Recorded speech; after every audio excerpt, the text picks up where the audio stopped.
desegregating the South. You're being purposefully obtuse, and your viewers can see You're that being purposely because obtuse. they know exactly what it means when you crack a district from a jurisdiction where there are overwhelmingly black or brown voters, and now all of a sudden those districts are cracked into 3 other districts so that their voting power is diluted. This is exactly the impetus. I know that George Wallace and Joe Biden were against desegregation This was exactly and the integration, impetus for the Voting Rights Act of Katie Pavlich cut Brian Tyler Cohen off the moment he said the words Voting Rights Act of 1965. Subscribe and let us get into it. Progressive YouTuber. Brian, great to see you. Thanks so much for joining us. So can you just explain to me how Democrats who are just calling to change Virginia's map are selectively being outraged about the Supreme Court ruling? This Supreme Court ruling is basically rolling back the Voting Rights Act of 1965. And I think the fact that you can see Democrats applaud what happened in Virginia does not negate the outrage, the virtuous outrage over what happened at the Supreme Court. When Democrats are applauding what happened in Virginia, it is in response to a cycle that was started off, that was sparked off by Donald Trump deciding that he was owed 5 seats, entitled to 5 seats in Texas, and yet no Republicans had any issue with that.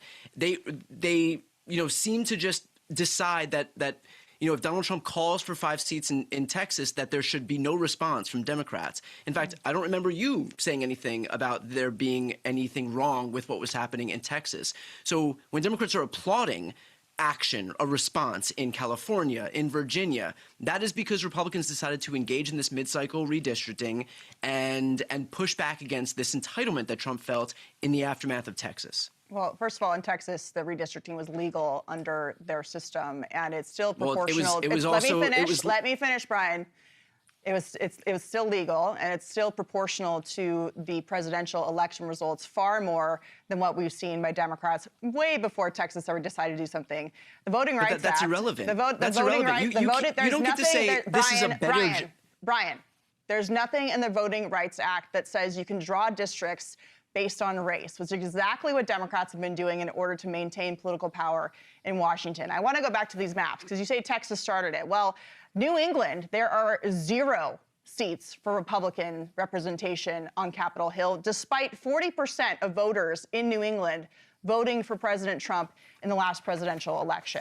If you look at Virginia and the way that it was, 6-4, now it's going to be 10-1. They had to draw this weird lobster in the middle where you have all of Northern Virginia, which is very heavily white, by the way, disenfranchising voters down in Southern Virginia. There are districts now that voted 75% for Donald Trump. They're now going to be represented by Northern Virginia. They didn't vote for that.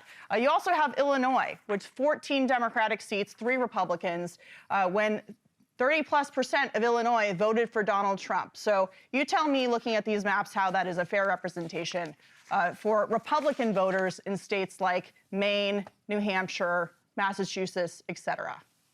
Right, and we can play the same game in South Carolina, in Alabama, in Louisiana, in Georgia, in Florida, in Texas. You conspicuously left all of those out, but that really raises the question here that because gerrymandering is happening everywhere, shouldn't Republicans support a nationwide ban on gerrymandering? And yet when that was put forward in 2020, yes. The most gerrymandered seats in America are not from Republicans, as we just showed on the maps. I want to ask you this question. Take a look at, wait, hold on. Let me respond to what you just said. First of all, take a look at Dan Crenshaw's previous district and then tell me that gerrymandering doesn't exist in these Republican states. But second of all, every single Republican voted against the 2021 Freedom to Vote Act. Every single Democrat voted in favor of it. That would have banned partisan gerrymandering nationwide. Republicans right now have full control of government. We all House, know Senate, that the language White House. of that benefited There are no Democrats Republicans putting forward legislation.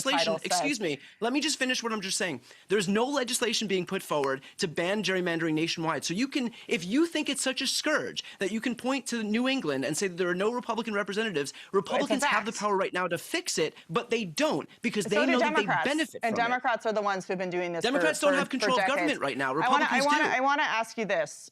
Do you support it nationwide? I support the Supreme Court ruling because I don't believe in drawing congressional districts based on race because that's racist? Can Because Democrats win? because you I want have a question. wait. Brian, wait. do you You believe think that it's Democrats can racist? win? You think it's racist to have The Supreme representation Court just for desegregated you the think South. having one Democrats district in the South were in South segregating Carolina. the South by having race-based congressional districts, which the Supreme Court just ruled against. That's what just happened. So Democrats when they apparently crack can't these win districts, elections unless they draw districts these, based on race. Whether they can't win elections because people are fleeing blue states for red states, and they can't win elections because in the census they are counting illegal aliens as part of congressional districts, which Democrats are opposed to taking out of that because they need them for congressional representation, even though they're not allowed to vote. these districts, so when they crack these districts, and black voters in South Carolina, they can still in vote Tennessee, wherever they want. You just don't draw the lines based on race, which is racist. They're desegregating the South. You're being purposefully obtuse, and your viewers can see You're that being purposely because they obtuse. know exactly what it means when you crack a district from a jurisdiction where there are overwhelmingly black or brown voters, and now all of a sudden those districts are cracked into 3 other districts so that their voting power is diluted. This is exactly the impetus. I know that George Wallace and Joe Biden were against desegregation This was exactly and the integration, impetus for the but Voting the Rights Act of Republicans are not for 1965. that, and neither is the This Supreme was Court. exactly the impetus for the Voting Rights Act of 1965. Brian Tyler Cohen. The Supreme Court ruling at the centre of this debate is not a technical redistricting decision. It is a rollback of one of the most important pieces of civil rights legislation in American history. The Voting Rights Act of 1965 was passed because Southern states were systematically using every tool available to them, including district maps, to dilute black voting power. Cracking communities of black voters across multiple districts so that no single district had enough black voters to elect a representative who reflected their interests. Packing black voters into one district to minimise their influence everywhere else. The Act was passed to stop exactly that. The Supreme Court ruling being discussed weakened the legal framework that made stopping it possible. That is not a partisan characterization. That is what the ruling does. When Cohen tries to explain this mechanism, Pavlich says there is nothing in the Voting Rights Act that says you can draw districts based on race, and that drawing districts based on race is racist. This sounds like a principled colourblind position until you apply any pressure to it at all. The question is not whether race should be a factor in drawing districts. The question is whether race can be used as a tool to dilute voting power, and whether the law has any mechanism to prevent that. When you crack a jurisdiction where 90% of voters are black into 3 different districts, each of which is majority white, you have already used race to produce a political outcome. The race consciousness is in the original act of cracking. Pavlich's position would prevent the remedy while leaving the original harm completely untouched. Cohen calls this purposefully obtuse, and he is right. It is the rhetorical equivalent of banning fire extinguishers while leaving arson legal and calling it a principled stance against water. The Texas origin story matters, and Pavlich never actually engages with it. Donald Trump called the Texas legislature and asked them to redraw congressional maps mid-decade outside the normal redistricting cycle, specifically to deliver 5 additional Republican seats. Cohen points this out directly. Pavlich says it was legal under their system and still proportional. But proportional to what? Proportional to a presidential election result in a state where voter suppression, limited polling locations in urban areas, and restrictive voting laws have already shaped the electorate. Legal and fair are not the same word. Pavlich treats them as if they are. The nationwide ban question is where Pavlich's position collapses most completely. In 2021, every single Democrat in Congress voted for the Freedom to Vote Act, which would have banned partisan gerrymandering nationwide. Every single Republican voted against it. Republicans currently control the House, the Senate, and the White House.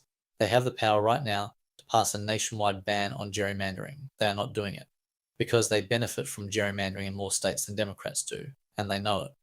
Pavlich cannot engage with this because engaging with it requires her to answer the question Cohen is actually asking. If gerrymandering is the scourge you say it is and Republicans have the power to fix it, why are they not fixing it? The answer is that gerrymandering is only the problem when Democrats do it. When Republicans do it, it is legal under their system and still proportional, and there is nothing to see here. The New England and Illinois examples Pavlich raises are real, and Cohen is right to note that the same argument applies in South Carolina, Alabama, Louisiana, Georgia, Florida, and Texas. She conspicuously leaves all of those out, because the argument she is making is not actually about fair representation for all voters. It is about fair representation for Republican voters in states where Democrats draw the maps. The Republican maps in states where Republicans draw them are apparently not worth raising in the same conversation. The cracking mechanism explanation is the most important thing Cohen says in the entire interview, and it is precisely where Pavlich ends the conversation. Cracking is when you take a community of voters, overwhelmingly black or brown, and split them across multiple districts so that they are a minority in each one and cannot elect a representative who reflects their interests. This was the exact tactic the Voting Rights Act was designed to address. Cohen says this is the exact impetus for the Voting Rights Act of 1965. And Pavlich says, Brian Tyler Cohen, thank you, talk to you soon, and ends the interview. That ending is the tell.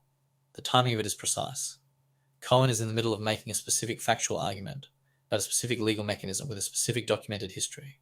The interview ends at exactly the moment when responding to that argument would require Pavlich to either engage honestly with the history of the Voting Rights Act, or admit that her colourblind framing does not hold up against the actual mechanics of how voting power gets diluted.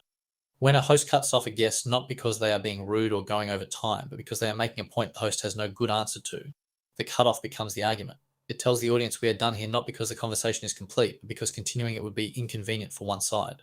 The Voting Rights Act was passed because Black Americans were being systematically excluded from political representation through the precise mechanisms Cohen was describing when the interview ended. The Supreme Court ruling weakened the legal protections against those mechanisms. Republicans voted unanimously against legislation that would have banned the practice nationwide, and the interview ended at the exact moment the history of those mechanisms was being explained. That is not a both-side story. It is a one-side story. And calling it purposefully obtuse is being charitable. What are your thoughts on the political threat of dismantling voting rights protections under the cover of colourblind legal language? Let me know in the comments, and if you enjoyed this video, please give it a like and subscribe to the channel. That stuff really does help us out. Until then, this has been Lucas Dowie, where we cut through the noise so you don't have to. Thanks for watching.